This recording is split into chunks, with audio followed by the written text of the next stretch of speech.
Okay. It is January 19th. It's the day before my 33rd birthday, and I've been doing lots of magic today, having fun.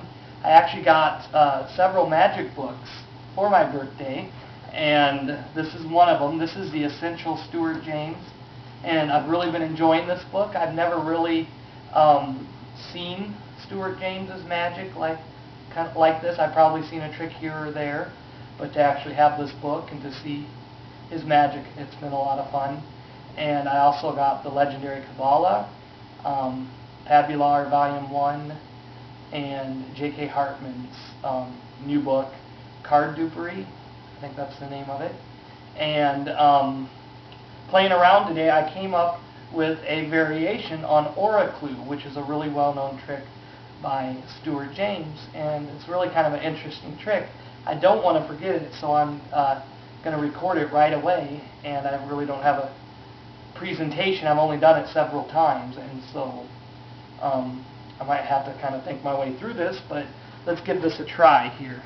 I have some predictions here that I laid out before this trick even began, and I'm going to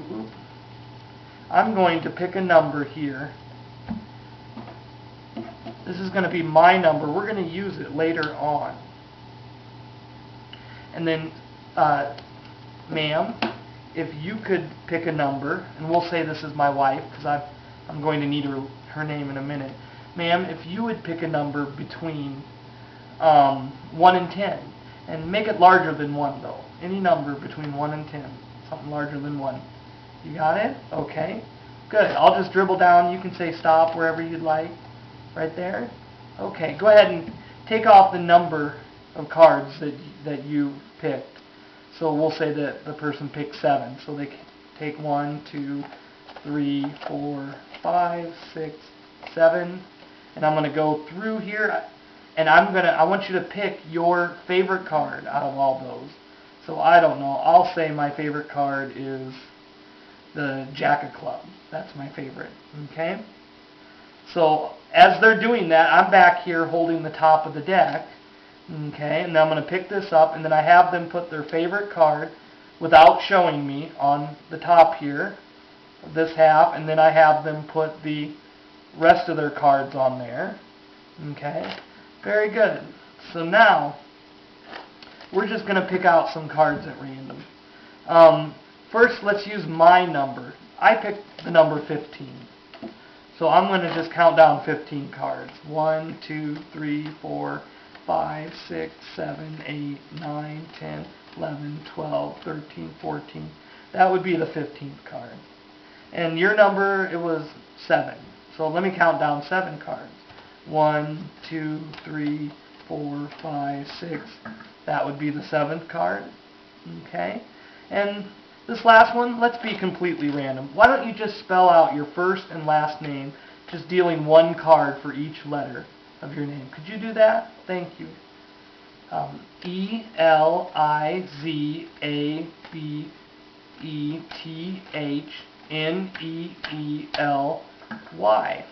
And that will be our last card. Good. Can't be more random than that here. 3 random chosen cards. These predictions I laid out even before the trick began, before you even selected whatever number you wanted, which was a free choice, and before you selected the card, which was a free choice as well. So here's my first prediction. Check it out. It is a 7.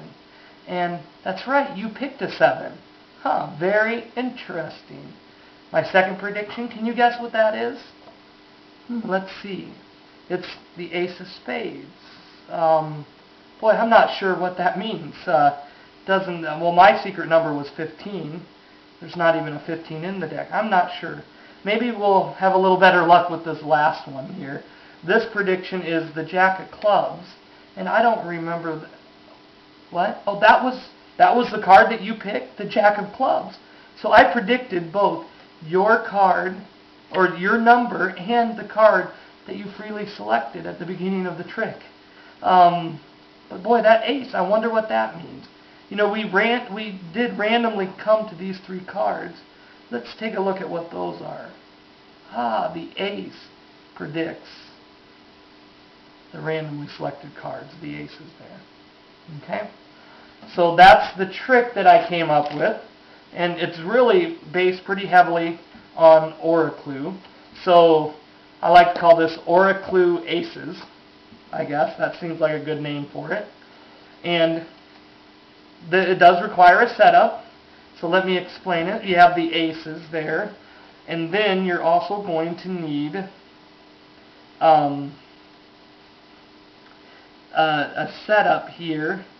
Let's see, 10, 9, 8. Let's see if I can salvage the one I had before. Of course, I need a 7. And is there a 6 here? There's a 6. 5, 4, 3, 2. There we go.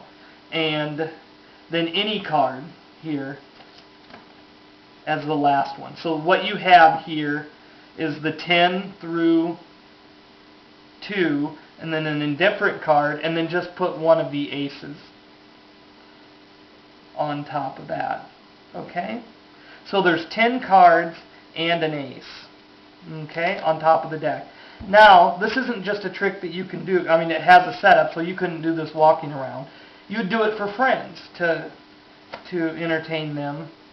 And so you would know their name beforehand, and you need to know their name.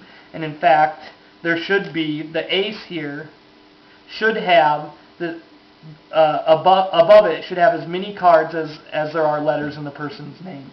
So my wife Elizabeth has 14 letters in Elizabeth Neely, so I would need to add 4 to the 10 that I already have, so that there's 14 cards above the ace. Okay? So that would be the setup, and then these 3 prediction cards you lay out. And I just have 2 aces, and I let the ace of spades be in the middle.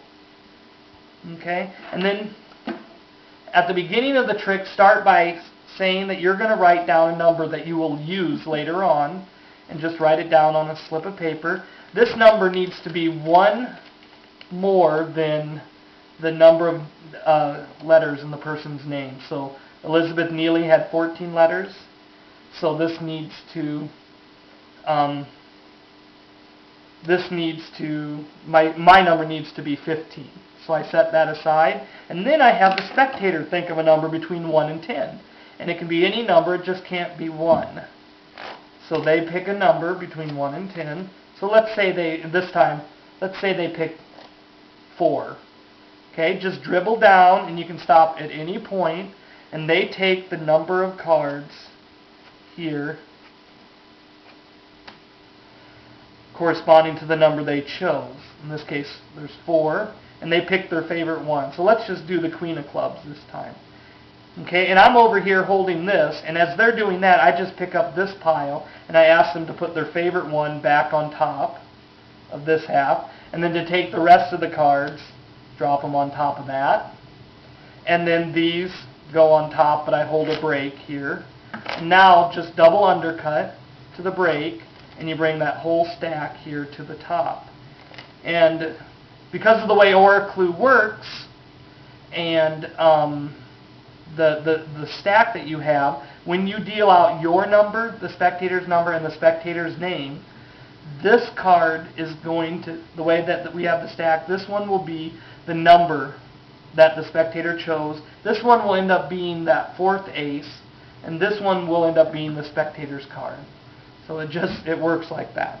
So my number, I show the spectators is 15, so I count to 15. 1, 2, 3, 4, 5, 6, 7, 8, 9, 10, 11, 12, 13, 14. That would be 15. And there we go. Was it 5? No, ours was 4. Let's see what happened. I'm not sure. Did I count right? Let me try that one more time.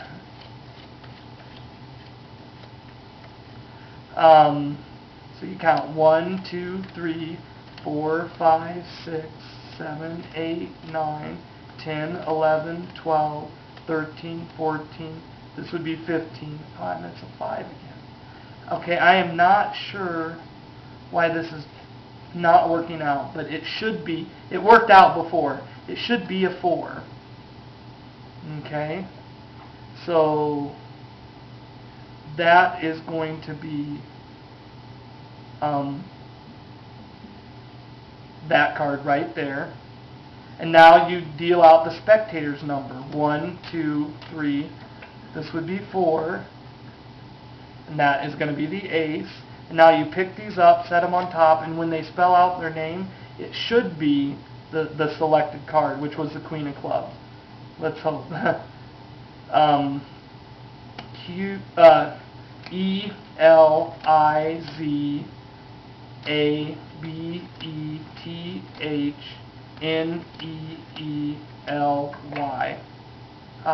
it's 1 off. So everything got 1 off for some reason. I don't know why. But I haven't been doing this for very long. So you would have these cards. Okay, so when it works smoothly like it did originally, you're going to have the 4 of hearts, the ace of clubs, and the queen of clubs there. So this will be the selected number. That one is the selected card. And this is the other ace. So I just pick this one up, do a Mexican turnover to show the selected number. Pick this one up and just flip it over normally. Pick this one up, do another Mexican turnover to show the selected card. And then I can show that these are aces. And that's Oraclew. So, oh, excuse me, that's Oraclew Aces.